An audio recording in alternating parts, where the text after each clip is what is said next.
Sir, I live in a Muslim dominated country where it is not allowed to perform yajna, agnihotra, homa, etc. I came across your channel recently and I'm very much impressed with the knowledge of the Vedas, and I would like to continue Paramatma Upasana as per Vedas. Given the situation where I cannot worship Paramatma by yajna, can you please guide what should I do in my life? I really want to worship Paramatma through Vedas. I am ready to do whatever it takes to worship Paramatma. I am constrained now that I cannot leave this country, but in future I want to go to that country where yajna can be performed. Wow, such a beautiful thinking. Thank you so much for this question. So the number one thing what you must do is please go through my playlist Homa Havan. In that playlist I have made several videos on Gayatri Mantra. So first of all, try to understand Gayatri Mantra. Shant se sit and then try to understand Gayatri Mantra meaning. I have made several videos with the different dimensions of Gayatri Mantra. Thereby, you can understand the real sense of essence of Gayatri Mantra. So my suggestion is first start your day. You cannot do Agnihotra, unfortunately, it's okay. Start your day by chanting Gayatri Mantra and Ishwar ka sabse priya naam, Ishwar's most supreme name Om, most pyare name, Ishwar ka sabse pyara naam Om hai. So start your day by chanting Gayatri Mantra. Try to spend at least 20 minutes to 30 minutes to chant Om and Gayatri Mantra. And then this is one part of Upasana. And then try to see my channel, continue to see my channel, as well as I would recommend you to see other Vedic channels who are promoting Ved Vidya. Thereby you can have continuous touch on Paramatma. You can have continuous revision on Paramatma because you are living in a Muslim dominated country. Maybe I presume that you are living in Middle East or Indonesia or some other country. If you are living in Indonesia, you can still do Agnihotra. My Acharya's disciple lived in Indonesia for 40 years. They've been performing Agnihotra. They just moved to Delhi, but 40-50 years they were doing Agnihotra daily in Indonesia, even though it's a Muslim country. No problem there. And also my, when I spoke to that Didi, she used to tell me that my driver is a Muslim. He knows that I am worshipping Paramatma and he brings me lakadi from nearby places. He brings me lakadi for doing Agnihotra. So that's a country, it's a very different situation there. But I guess since you are not allowed, maybe you are living in Middle East or Dubai, Saudi, etc. So in this case, start your day with Gayatri Mantra and end your day with Gayatri Mantra. Try to spend at least 24 minutes per day.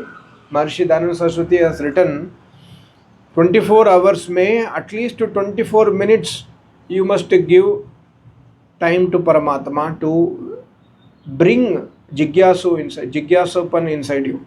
So try to spend at least 24 minutes a day in chanting Gayatri Mantra and Om.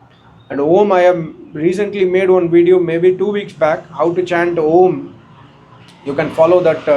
I have now cold and cough, I cannot do that, but you can go through that. I will try to search that video and put it in description.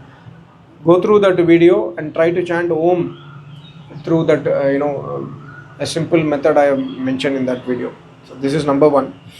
And number two is try to, next time when you come back to India, try to buy books. If you know Hindi, I would suggest you to read Satyartha Prakash in Hindi. If you know English, you can buy Light of Truth in English, and also my Acharya's book. If you know Hindi, I would recommend you to read Ved Gyan Hi Satya Gyan Hai. If you don't know Hindi, only English and other language, you can also buy my Acharya's book Vedas, a Divine Light, 4 parts. Part 1, Part 2, Part 3, Part 4. You can buy it and then carry it next time so that you can do everyday Swadhyaya of Light of Truth and Vedas, a Divine Light. These two are very, very important books to increase your knowledge on Vedas on a daily basis, and also will help you in your Upasana. And daily try to spend some time, at least half an hour, in going through my channel Thereby you can understand lot of information from Vedas. And most importantly, make a very clear plan to come back to our country. Okay, you have gone now there for earning money. Maybe have plans to settle down there. I do not know. I cannot comment on your personal situation, but my thing is, since you have mentioned that you are ready to do whatever it takes to do Agnihotra, come back to our country. Try to make a aim that okay, 5 years I will work in this country, and then I will come back to our country, because our country is a pious land where today, even today, there are no restrictions to do yajna, unless and otherwise if the building has that smoke alarm. Otherwise, nobody will object you to do yajna or Agnihotra, right? So come back to our country. Even though our country has so many issues, but still from this point of view of Ishwar Upasana, you can practice Veda Vidya very well in our country. So try to earn money as much as possible in the shortest span, and then come back to our country to continue your Upasana. And Paramatma will be pleased when you do this kind of decision in your life to go towards Paramatma. I am very, very happy with your question.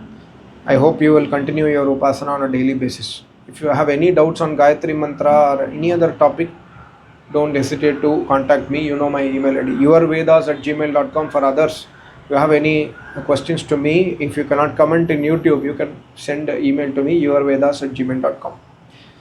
Another question is, what is your thinking about the education system in India? I think I have made this answer in some video some years back.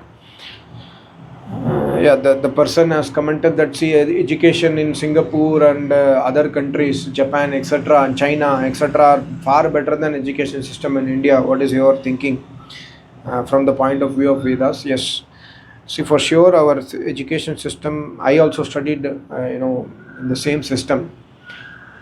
When you study in our country, the main motto of a student who studies in our country will become marks only. He has to score 100 out of 100, first mark, second mark, etc. If you see our curriculum, whether it is CBSE or matriculation or state syllabus, there is no focus on dharma at all.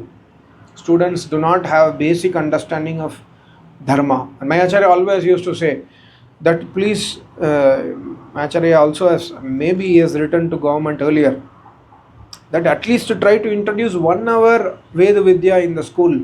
Slowly you will see in the next 20-30 years, everybody will become a Veda Vidwan. 1 hour of Vedic education per day is enough for students, because students are very sharp. They can understand things. So today there are, of course, even when I was studying in school, there was a this class, moral education. When I was in engineering also, there was a moral education class. One professor used to come and speak about ethics and morals, etc. But those are all based on the Western philosophy. I never knew anything about Vedas until the time I came to my Acharya's Sharan. Unfortunately, even Maharishi Dayananda Saraswati's name comes in the textbooks, but he in the history book it comes like Maharishi Dayananda Saraswati established Arya Samaj in so and so year. That's it. Nothing else more than that. Nobody has unfortunately, the real Indian history is not taught in the schools. How much people suffered for achieving the independence. Even if at least that is taught in the schools, people will have more Deshbhakti inside them. How Arya Samaj fought for our Indian independence. What are all the activities that happened in Arya Samaj and other Samaj also. How much people have put their blood and soul in giving independence to our country is not taught in our schools. No moral education, no dharmic education. But when you compare with other countries, if you go to China, they will teach the Chinese history completely without any adulteration. If you read Indian history, it's all adulterated with Western thoughts. But when you read Chinese history, there is no adulteration there. When you go to Japan and they will teach Japanese history to the students, there is no adulteration there. In our country, adulteration is there, unfortunately. So, in the students who are finishing the school, they neither have Deshbhakti, nor have dharmic knowledge, nor have moral education. So, unfortunate, I think, Modi says that I will make India superpower Atmanirbhar, ityadi, make in India, all those things are all total, will become waste unless and otherwise if the fundamentals are not corrected.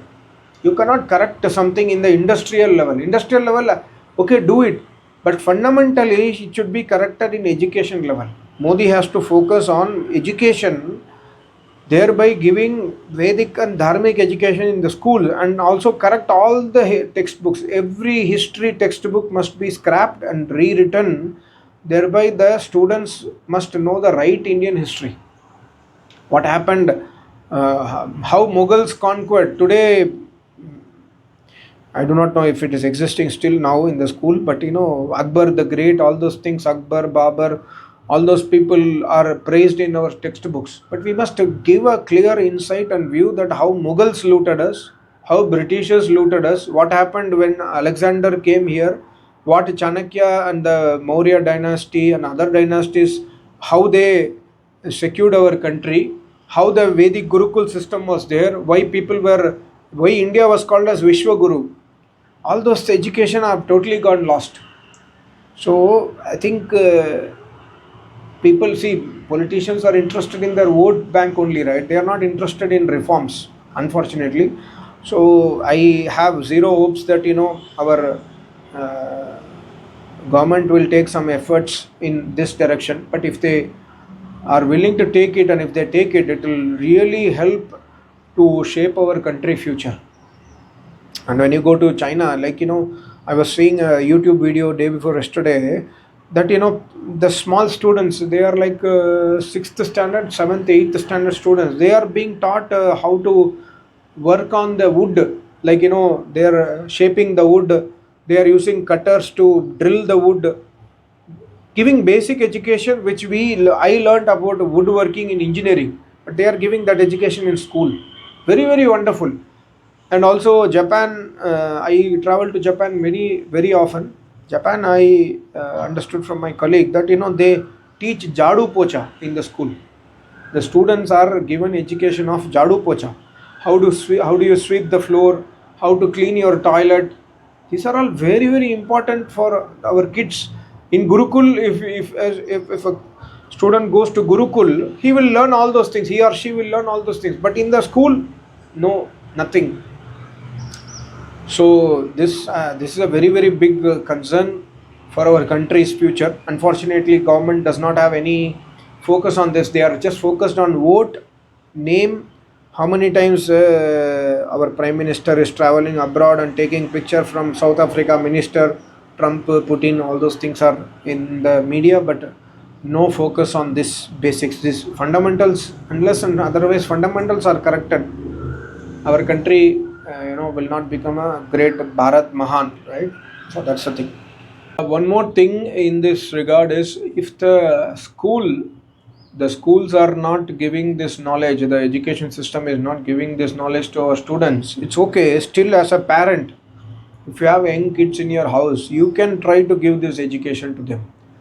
Try to give education of Vedas to them. Try to give moral education, dharmic education, for which as a parent you must also be having that knowledge. So go through my channel, try to understand the basics of Vedas, and if it's possible, you as a parent, if it's possible, go to an acharya, learn Vedas along with your kids. Thereby the kids will get that sanskars in their mind.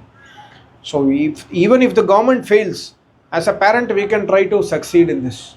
We can try slowly to change the minds of our young kids but of course the environment is very competitive. It's not so easy. I'm just telling it is as it is so easy. No, it's not easy. I understand. The students do not have time to finish their homework and other things. It's difficult, I understand. But during the weekends, during the festival holidays, during many holidays and vacations, you can try to impart this kind of knowledge to your children also. So we must also try our best to push this knowledge to our kids. And of course, government, if they are doing it, is good. Otherwise, we can't do anything. Thank you so much. Namaste. Om.